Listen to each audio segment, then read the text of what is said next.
To add a checkout page in WordPress, you will need to have WooCommerce installed, as it's the most common e-commerce plugin for WordPress. Here's how to set up the checkout page. Install WooCommerce. Go to your WordPress dashboard and navigate to Plugins, Add New. Search for WooCommerce and click Install Now, then Activate. WooCommerce Setup. After activating WooCommerce, a setup wizard will guide you through configuring your store, including currency, payment methods, shipping, and tax settings. Automatically generated checkout page.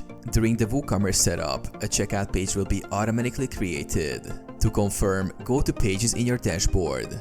You will see a checkout page listed. This page contains the shortcode, which is necessary for WooCommerce to display the checkout fields and form. Customize checkout page. To customize, go to Pages, Checkout, and edit the page using the WordPress editor or Elementor. You can add custom content, instructions, or styling for the checkout process. Add payment gateways. To set up payment options like PayPal or Stripe, go to WooCommerce, Settings, Payments, and enable the desired payment methods.